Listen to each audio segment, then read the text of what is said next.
There used to be a time when you'd see somebody did an internet poll, and you'd be like, "Wow, that's just an internet poll." But now it seems that it's becoming the only avenue, right, with the loss of the landline. Well, we've said that, for a long, long time. But yeah, it is. First of all, response rates are very, very low. When I started in 1984, we had response rates about 65%. This is a phone. This would be telephone. Yeah. Landline telephone. No answering machines, and a long-distance call was still considered to be, a social event. And then, here we are today. Response rates, we're lucky when they're 15. Wow. Percent. Half the calls have to be made now onto cell phones. And not atypically, Bill, a typical poll will be 40, 60, 80 questions.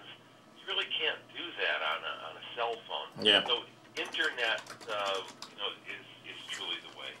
And how long has that been? How long has that changed? Really, if you think about it, probably 5 years. I mean, this is moving very quickly. Yeah, we started experimenting in 1999, along with Harris. And we began to go public with them in 2004. But you're seeing, just in the last year and a half or so, Gallup, a late adapter, saying that they're shifting to the internet. But yeah, 5 or 6 years is about right, I think, with a tipping. Wow. And does that help with the expense? I would imagine you had less manpower for something like that, right? Yeah. A lot less manpower, and it does help with it. I think keeps it down. All right, so let's talk political expense. Does Biden help with Hillary and the Democrats by getting in the race? Does he help? He helps the Democrats. Yeah. To be sure. The Hillary campaign, I think, is not quite in free fall, but she's going to have a very difficult time recovering from this. Biden more than likely will run.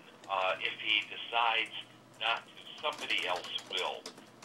She's a damaged front runner and is not really showing the capacity to bounce back. You saw this really early on. It was a year ago. You were telling us not going to do it. Too much baggage. Yeah. And also, I have a piece in Forbes, posted it on Sunday. Essentially the notion that the Clintons, it's one thing to have a comeback after you've disappeared for a while. Yeah. But the Clintons are out there and in your face every day. And I think folks are just tired right now. And who is the who could be can Biden win this thing? Can he win the nomination? Sure. Someone else can, and probably will win the nomination. Sure, Biden is good on his feet. Yes, he has run twice for president before and lost. But this time, there's a lot of goodwill in the party, a lot of goodwill in the nation, I think, towards Joe Biden.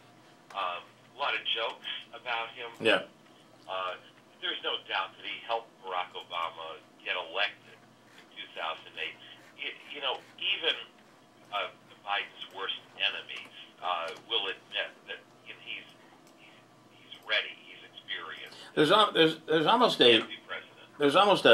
a realness about him, an authenticity that you don't feel when you think about Hillary. No, not at all. Who is she? She's been in public life for many, many years. Hey, she can be very nice and very credible and very real, one-on-one and in small groups. But constantly reinventing herself. And that's something you can do when you're not known.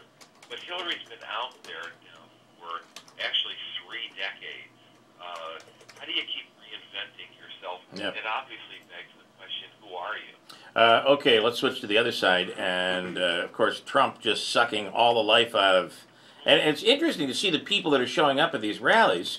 they're minorities in some cases. They're not just the right wing of the Republican Party. You're looking at Democrats out there too, and we keep saying this can't happen. It's not going to happen. This is just a wave. I don't know. This is really getting interesting. There's anger. He's tapped into it. Bernie Sanders has. If you say Trump's support is eclectic, it's just not sustainable. Right now, it is a summer fling. He's scoring points whenever he says something outrageous.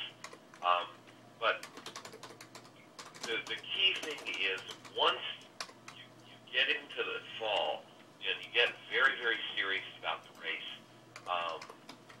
you'll see some of that support plateau and then stabilize, down lower, second, third, fourth place, very much like Howard Dean.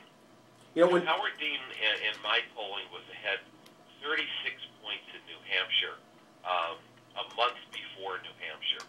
He was leading in Iowa by 10 points, 3 weeks before Iowa.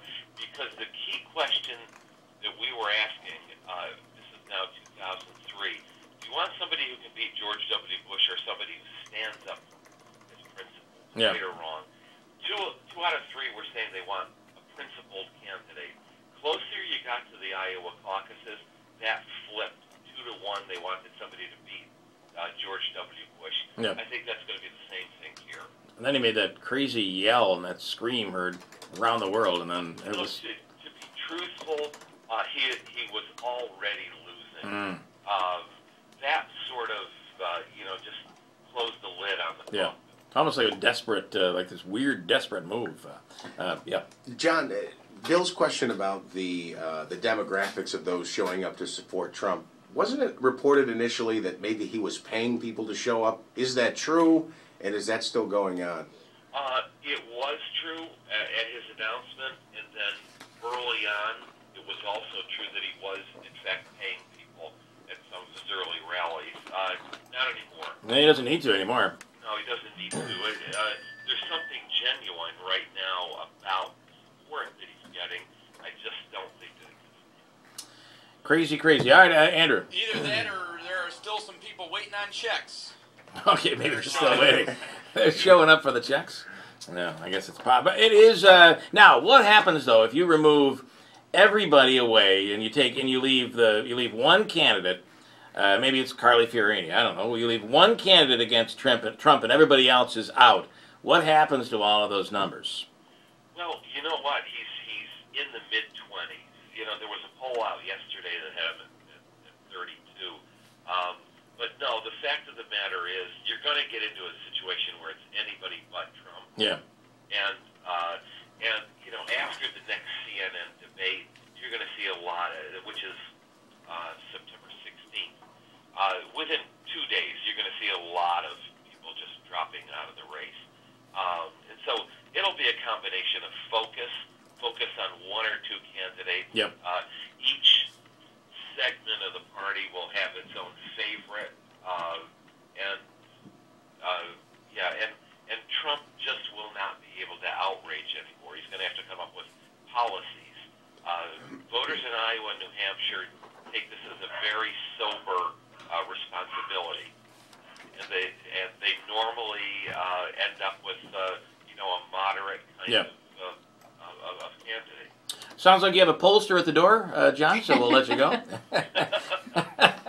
All right, enjoy your day. I appreciate it. John Zogby, Zogby Analytics. Here's Kristine.